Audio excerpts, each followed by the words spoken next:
All right, we are coming to you now from the Luther College cafeteria, and we have with us Luther's executive chef, Caleb Timp. Thanks for joining us today, Caleb. It's great to have you here. Before we get started with this cooking, can you just tell us a little bit about yourself?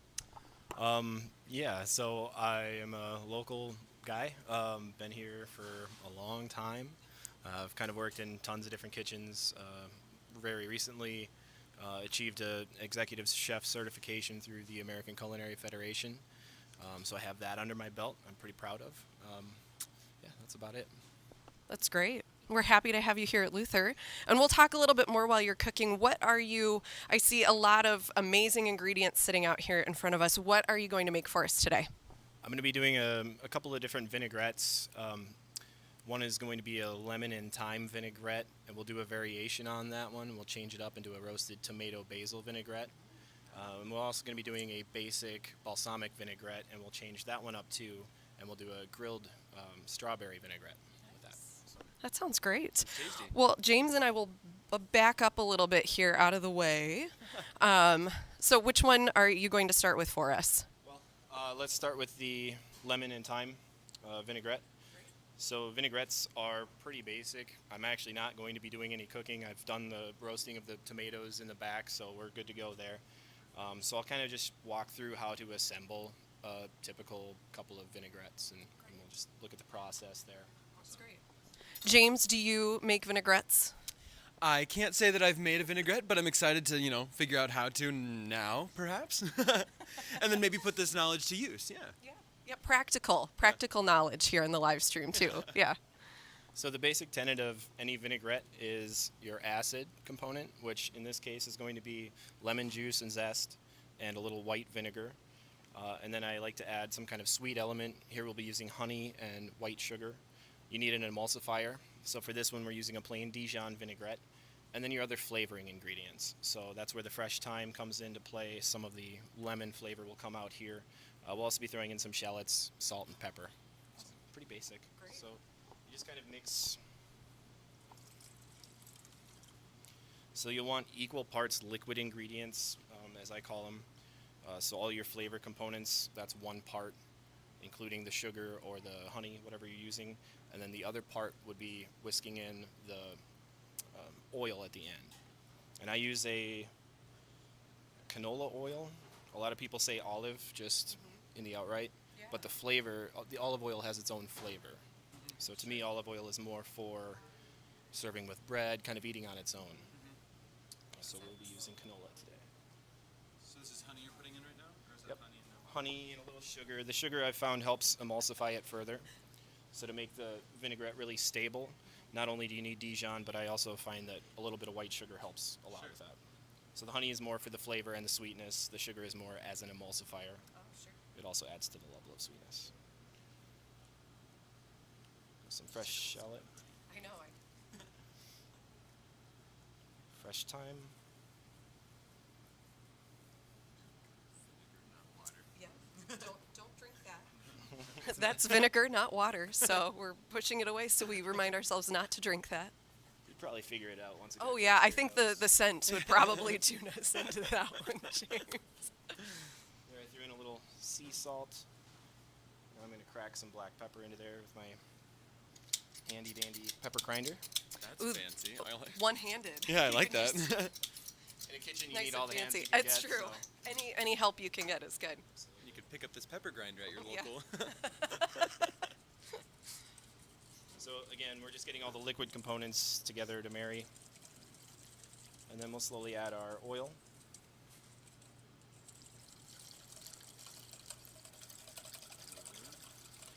And eventually you'll start to see that thicken up, and there shouldn't be any streaks of oil left in it. You might make a mess, so it's good to have towels on hand. That's all right. And this is where Caleb gets his beefy arm muscles from. Yes. From mixing vinaigrette all Mixing day. vinaigrettes all day. 12 hours a day of pure vinegar. Yeah. And that's it. So there we have our lemon and Oh, thyme. That's That beautiful. is wildly quick and easy. Yeah. It's super easy. Yeah. Yeah. And here I'll show you a variation on the same one. Okay. Basically, you can take this base flavor component, Mhm. the lemon, the thyme. It's all going to work really well. So we're just going to add in some roasted and pureed tomato. So these are nice little cherry tomatoes that we had. And how did you roast these tomatoes? You said you did it beforehand, but I guess what was the process if someone was going to recreate this at home? You just score one of the tomatoes, like cut a little slit in the bottom of it. Toss it with a touch of oil, a little salt if you want to. Since we're already salting this, I didn't add any more. You roast it for about 400 degrees, 15, 20 minutes, or until you get color on it, kind of however long you want to. Then you shock them in ice water, peel off the skin, and puree them. Food processor or chop them up. That's right. Blanching and shocking. Ooh, Yep. blanching James and knows- shocking. James knows some kitchen vocab. So there we've got our tomato, a little fresh basil, and now we have an entirely different vinaigrette with the same basic flavor yeah. profile. Looks just as delicious, too. Yeah, honestly. Yeah. Do we get to, Yum. will we get to taste it when they're done? Is that a piece of it? Yes. You don't get anything if you don't ask. Right, it's true. Yeah, you gotta. I mean, last year we got left, so this year vinaigrettes. Yeah, I mean, exactly. we're So just expanding our Yeah, we're- culinary palettes. Yeah, stepping up Yes. in the fine dinings. We Yes. move from Yeah. traditional Norwegian food to. To something a little fancier. I'm gonna try it. Yeah, give it a shot. So try as well. Good chef always checks his seasonings. Oh yeah, yeah. Yeah. Well, it's tasty. I'd have no words to put for that, but that's good and simple. But amazing to see how simple it was and how nice that would taste. And like I could absolutely do that in my apartment, you know. But nice. Yeah, and something that you can use with. Obviously, you could put it on a salad, but I assume something could be used as a sauce for like a piece of meat or fish or something like that. So. Yeah, a lot of the stuff we do on our simple servings line here, we'll make a vinaigrette because we can control the ingredients. So we're doing it from scratch with ingredients that we know, and we'll marinate it with a vinaigrette. With a piece of meat and acid, you have to be careful that you don't let it sit too long in that, or the meat will become tough.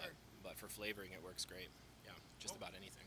Yeah. What That's were great. the greens that you put in there? That's basil. It was basil. Okay, that was a nice finish at the end Yes. there. So, yeah. Anyway. Some fresh herbs know. in there. That's great.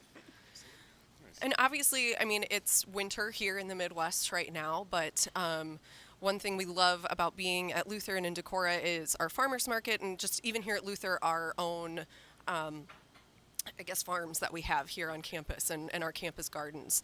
Can you talk just a little bit about, kind of the ingredients that you enjoy cooking with that are local? Absolutely. Anything I can find locally, I enjoy. Some of my favorites that come from the Luther Gardens are their heirloom tomatoes, their heirloom cherry tomatoes. When those are in season, there's nothing better than that, right? They also have really great beets. They do rutabaga for us. So when we do Christmas at Luther, we'll have rutabaga mash. It's kind of like a staple, and those are fantastic too. So really everything that they've produced for us has been phenomenal to work with. So it's a lot of fun. That's great. Yeah, I was gonna say how much of your ingredients ends up being local. I believe this last year we're at around 30% of our overall food purchase, right around there. Nice. At one point it was up to 35%, but there's things that change. Farmers change. Some of the places we can source from change. So some of that we're seeing. But, yeah. That's great. What is your local or non-local? What is your very favorite ingredient to cook with? Honestly, everything. I don't have All an the ingredient- food, all of it. I Yeah. don't have an ingredient that I don't like, really. I just How do you feel about cilantro? Great, me too. Me too. Okay, Yeah, all yeah, right, yeah. good. Okay, and I recognize that not everyone loves cilantro. It's a very polarizing ingredient. But there's nothing better than a good cilantro finish on a fish taco. Oh yeah, something salsa. like that, Oh yeah, yeah. You have to have it in salsa. Oh Yeah, yeah, it doesn't taste it's just fresh. it's not the yeah. same without it. Exactly. Yeah, yeah. I'm glad we're all in the pro cilantro camp. So. I wonder how many people Great. in the audience will be. We're probably gonna get some tweets about cilantro now. Like, It's fine. "Ugh, I'm it okay. tastes like soap. Yep. It's all right. They're genetically predisposed Yeah, to exactly. feel that way. It's okay. So it's It's their okay. fault. Yeah. It's their. Great. So what is the next variation that you're making for us? You said a So we'll be doing balsamic? yeah, just a traditional balsamic vinaigrette. This one again, same kind of idea. Liquid components, your acid, your sweet components, and then flavoring components. Here we'll be using a whole grain Dijon instead of just the plain Dijon. And that kind of adds texture and dimension to how it looks on the plate when it's finished. Yeah. When we're all done with these, I'll actually assemble a small salad so we can see what it all looks like with some extra components on the end. Great. Little balsamic. And the whole grain Dijon.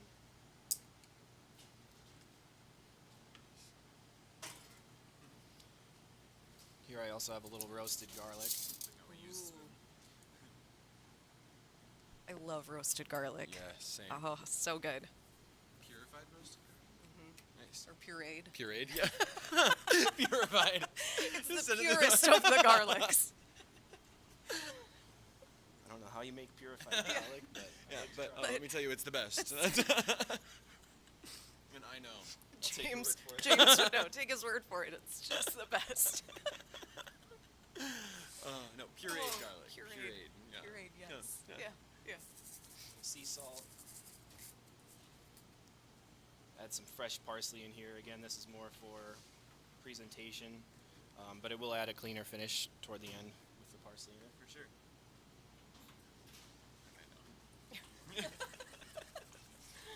Just smiling and nodding mostly. Like, yeah, oh yeah.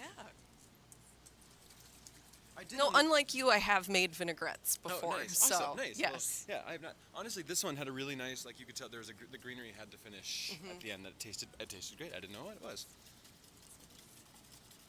Not a basil connoisseur. Yeah. Quite. Purified. Oh, James. Oh, no. The gifts These of look me good. saying they're wrong. Yeah. I don't think we're gonna. I don't know where I was going with that, but. Doesn't work for everything, but No. Yeah. and there we have it. Wow. That was The quick and standard balsamic. Yeah. Going for it too. Yeah. You said it's your favorite. Oh, yeah. It is. Yeah. I'm holding all the mic parts, so I'm gonna entrust you. Oh yeah, and it's tasty. It's tasty. It's super easy. Yeah. Yeah. And would go great on a salad. Yep. Now, what types of things would you? What types of things would this vinaigrette go with on a salad? What types of things would you? It depends. We'll be adding some grilled strawberry reduction to this to make a grilled strawberry balsamic vinaigrette.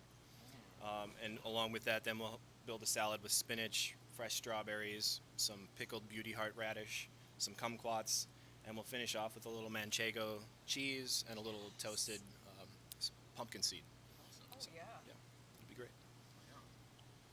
So we can go ahead and do our variation. For this, I just grilled halved strawberries until they got nice and charred, and I pureed them, strained them, and then I added a couple of other special ingredients to it. But this will give it a kind of a background at of that. strawberries, so when we put it in our strawberry salad, we'll have that flavor going through too.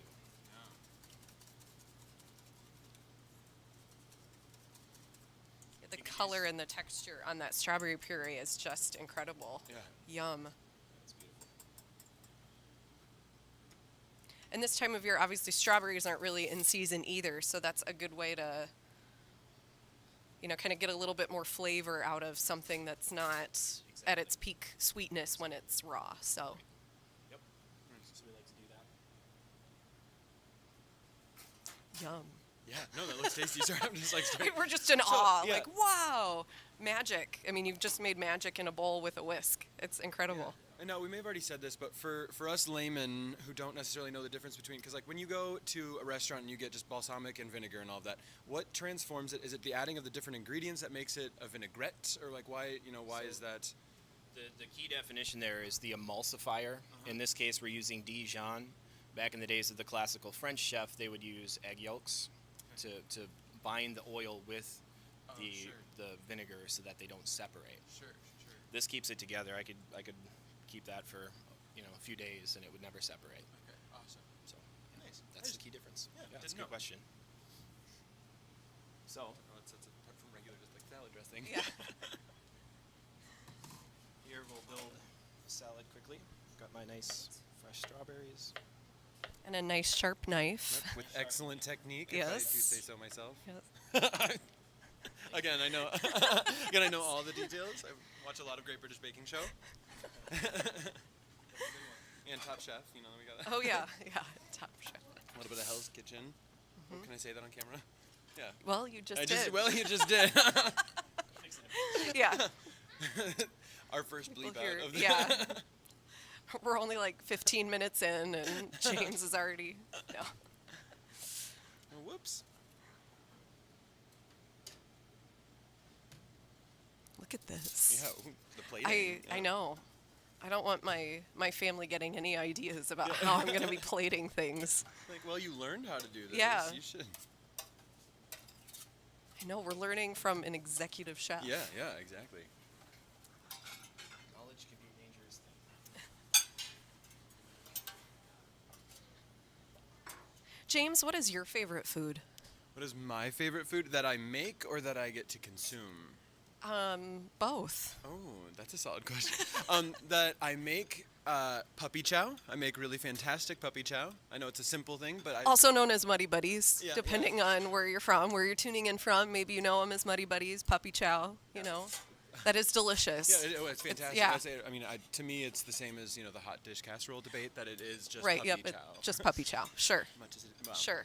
We won't spark that conversation. Okay. now, Yeah. But Yeah. to you at home, you can figure out. Do you call it casserole or hot dish? There's only one right answer. But no, and then my favorite food to consume is honestly any sort of Chinese, Japanese, Thai, something like that. I really enjoy the like the teppanyaki chickens and things like that, and steaks. Yeah, that's my. That's a good. Nice, or a nice lo mein or something like that. Lo mein or fried rice. Oh, I could go on for Anyway, what about you? I love, like, if I'm eating out, I love to eat fish and seafood, Yeah. and steak. Oh, Like yeah. things that I can cook at home, but like they're never as good. Yeah. Those are the kinds of things that when you can have somebody who's like Caleb over here just preparing for you and you know it's done perfectly. I love that kind of stuff. You, yeah. You. Oh. This looks so good. All right, so you just put toasted pumpkin seeds on, a little shaved manchego, I think you said that was. That's one of my favorite cheeses. Is this the kumquat? Mm-hmm. Let's pay You did attention. it. Yeah, I know, check I it was like, out. look we listened. Fill in the lesson. We've been listening. We've been learning. Mostly because I was just interested to see what a kumquat looked like in the way that because I've always heard people talk about kumquats, but I don't think I've ever actually seen one. Nor have I seen one sliced up like that. And those are pretty. Mm-hmm. Yeah, I do. I just eat the whole thing. I'm gonna. Oh. That's nice. Oh yeah. Yeah. Oh that was yeah. not what I expected. Oh, that's good. Yeah. Like Look at this. Like a tart tangerine. Yeah. Mm. Oh yeah. Nice. That's awesome. stunning. Let me pan into the. Yeah. And look. And look, here's you too can make, make this at this home. beautiful salad. Sorry, I can't do my total Vanna White here with the sound equipment in my hands. Yeah, but honestly, not a lot of ingredients. It's fairly simple as far as cutting everything up and the preparation goes. So, yeah, nice. it's beautiful. So, Like, no, sorry, I was just thinking about another question. I was just going to ask. So, how long have you been cooking here at Luther with Sodexo? I'll be going on my 8th year this spring. Okay. So in about a month, I will have been here 8 years. Wow, I've been executive chef for I believe about 3 Okay. years. that's great. So yeah, been here for a while. Yeah, yeah. Yeah. And how long have you been cooking? I mean, Since I was 12. Wow. My mother used to work at a sporting estate just north of St. Louis, maybe about an hour north. Okay. So we'd always have wild game, and we would prepare, and I would help her in the kitchen when I had time. I started in the actual restaurant industry, bussing tables, washing dishes when I was about 14. So been kind of doing it the whole time. Wow, that's incredible. I mean, like, really a story of you kind of like living it, but then working your way up the way you do, washing dishes first, and now executive chef. That's great. So we know that cooking for the masses tends to be a lot different, and I know we were talking about this earlier that you don't quite fully appreciate the calf until suddenly you are at home for yourself after college and starting to prepare food, realizing, oh, I don't know as much as I thought I did about even just preparing grilled cheeses, understanding like little basic things. But for cooking for the masses, what is your favorite thing to make for all the students here? Is there something that you enjoy the most? Chicken nuggets. It's gotta be. Just because they go. Chicken they go wild. nugs. As a chef, Yeah. if you can't appreciate a chicken nugget, That's awesome. no, it's really anything that we can do from scratch. So some of the recipes that we do, we've kind of created and developed our own versions of over the years, and it's really fun to see, especially when we've got maybe a new employee learning those for the first time. The banh mi is always a really fun one. Everybody's kind of got a little different twist on it. So Yeah. got lots of ones that I enjoy to see go out. So. That's great.